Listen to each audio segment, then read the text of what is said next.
കാണിക്കാൻ പോകുന്നത് ചിക്കൻ മജ്ബൂസിൻ്റെ റെസിപ്പിയാണ്. അപ്പോൾ ഇത് പെട്ടെന്ന് എങ്ങനെ തയ്യാറാക്കിയെടുക്കാമെന്നാണ് കാണിക്കുന്നത്. അപ്പോൾ എല്ലാവരും വീഡിയോ സ്കിപ്പ് ചെയ്യാതെ കണ്ടു നോക്കൂ കേട്ടോ.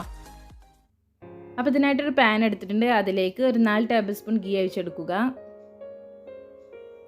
അതിലേക്ക് ഏലക്കായ, ഗ്രാമ്പു, പട്ട എന്നിവ ചേർത്തെടുത്തിട്ട് നന്നായിട്ടൊന്ന് മൂപ്പിച്ചിട്ടെടുക്കുക. അപ്പോൾ ഇതിലേക്ക് തന്നെ ബേ ലീഫും കൂടെ ചേർത്ത് കൊടുക്കാം. ഇനി ഇതിലേക്ക് ആവശ്യാനുസരണം കാഷ്യൂ കൂടി ചേർത്ത് കൊടുക്കാം.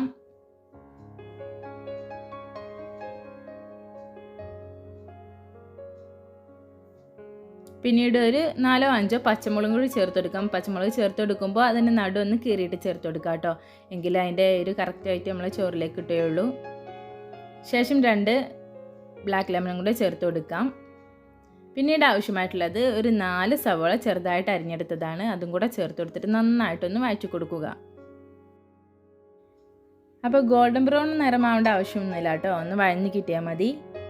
അപ്പോൾ ഇതിലേക്ക് ആവശ്യാനുസരണം ഉപ്പും കൂടെ ചേർത്ത് കൊടുത്തിട്ടുണ്ട്. അപ്പോൾ ഇതൊന്ന് വഴന്ന് വന്നതിന് ശേഷം ജിഞ്ചർ ഗാർലിക് പേസ്റ്റും കൂടെ ചേർത്ത് കൊടുക്കാം. ഒരു 1 ടേബിൾ സ്പൂൺ ആണ് കേട്ടോ ചേർത്ത് കൊടുത്തിട്ടുള്ളത്. ഇനി നന്നായിട്ടൊന്ന് വഴറ്റി കൊടുക്കുക. ശേഷം ഇതിലേക്ക് ആവശ്യമായിട്ടുള്ളത് അറബിക് മസാലയാണ്, മജ്ബൂസിൻ്റെ മസാല. അത് 2 ടേബിൾ സ്പൂൺ ചേർത്ത് കൊടുത്തിട്ടുണ്ട്. അപ്പോൾ ഇത് നമുക്ക് വീട്ടിലും തയ്യാറാക്കിയെടുക്കാം കേട്ടോ. പിന്നീട് ഇതിലേക്ക് ഒരു 1/2 ടേബിൾ സ്പൂൺ ഗരം മസാലയും ഒരു പിഞ്ച് മഞ്ഞൾപ്പൊടിയും കൂടെ ചേർത്ത് കൊടുക്കണം. അപ്പോൾ അതൊന്ന് നന്നായിട്ട് വഴറ്റി വന്നതിന് ശേഷം ഒരു 4-5 ടേബിൾ സ്പൂണ് ടൊമാറ്റോ കെച്ചപ്പും കൂടെ ചേർത്ത് കൊടുക്കാം. പിന്നീട് ഒരു 4 ടൊമാറ്റോ ജ്യൂസ് ആക്കി എടുത്തതാണ് കേട്ടോ.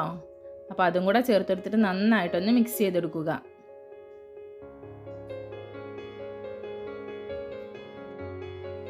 ആവശ്യാനുസരണം ഉപ്പും കൂടെ ചേർത്ത് കൊടുക്കാം.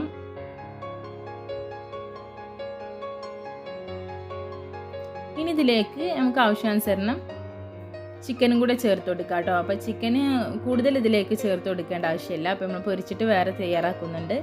അപ്പോൾ ഇതിലേക്ക് കുറച്ച് യൂസ് ചെയ്താൽ മതി.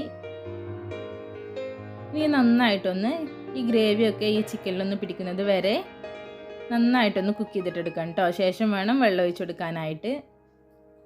ഇപ്പോൾ നമ്മൾ അരിക്ക് എത്ര വെള്ളം എടുക്കണമെന്ന് ചോദിച്ചാൽ നമ്മൾ സാധാ നെയ്ച്ചോറൊക്കെ വെക്കുമ്പോൾ എടുക്കുന്നത് പോലെ തന്നെ വെള്ളം എടുത്താൽ മതി.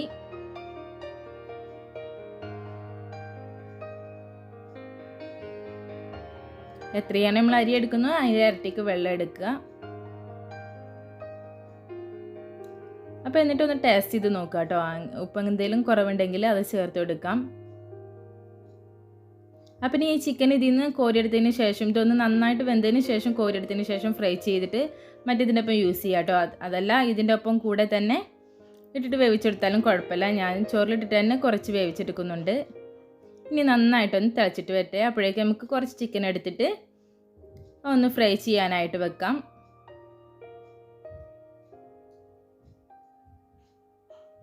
അപ്പോൾ ഇതിലേക്ക് ആവശ്യമായിട്ടുള്ളത് ജിഞ്ചർ ഗാർലിക് പേസ്റ്റ്,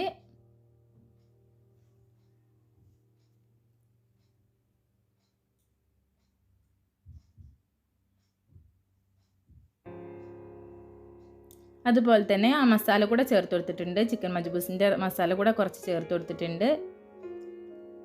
അപ്പോൾ നിങ്ങൾ വീട്ടിൽ തയ്യാറാക്കി നോക്കൂ കേട്ടോ. ഷോപ്പിൽ നിന്നൊന്നും കിട്ടാത്തതുകൊണ്ട്, കാരണം ലോക്ക്ഡൗൺ ഒക്കെ അല്ലേ. അപ്പോൾ എല്ലാവർക്കും ഷോപ്പിൽ നിന്ന് കിട്ടിയെന്ന് കരുതില്ല. അപ്പോൾ യൂട്യൂബിലൊക്കെ ഒന്ന് സെർച്ച് ചെയ്താൽ കിട്ടും. അതെല്ലാം ഞാൻ ഇടണമെങ്കിൽ നിങ്ങളൊന്ന് കമൻറ്റ് ചെയ്താൽ മതി. ശേഷം ആവശ്യാനുസരണം ഉപ്പ്, അതുപോലെ ടൊമാറ്റോ കെച്ചപ്പ് എന്നിവ കൂടെ ചേർത്തെടുത്ത് നന്നായിട്ടൊന്ന് മിക്സ് ചെയ്ത് കൊടുക്കുക.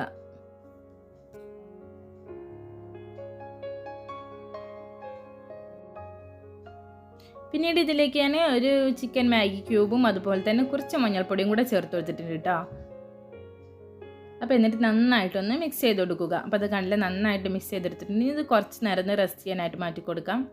അപ്പോഴേക്കും ഇത് നമ്മൾ വെള്ളം നന്നായിട്ട് തിളച്ച് വന്നിട്ടുണ്ട്. അപ്പോൾ ചിക്കനൊക്കെ അത്യാവശ്യം വെന്തിട്ടുണ്ട് കേട്ടോ ഇപ്പോൾ തന്നെ. അപ്പോൾ ഇതിന് ചിക്കൻ വേറെടുത്ത് വെച്ചതിന് ശേഷം പൊരിച്ചിട്ടെടുക്കാം കേട്ടോ. അങ്ങനെയാണ് ടേസ്റ്റ് അധികവും. ഞാൻ ഇതിലിട്ട് തന്നെയാണ് വേവിച്ചിട്ടെടുക്കുന്നത്. അപ്പോൾ നമ്മൾ ചോറൊന്ന് കുക്കായിട്ട് വരട്ടെ. അപ്പോഴേക്കും നമുക്ക് നമ്മൾ ചിക്കനൊന്ന് ഫ്രൈ ചെയ്തിട്ടെടുക്കാം. രണ്ട് ഭാഗവും ചെറു തീയിലിട്ടിട്ട് തന്നെ വേവിച്ചിട്ടെടുക്കാം കേട്ടോ, എങ്കിലേ ഉള്ളു നന്നായിട്ട് വെന്തിട്ട് കിട്ടുള്ളൂ.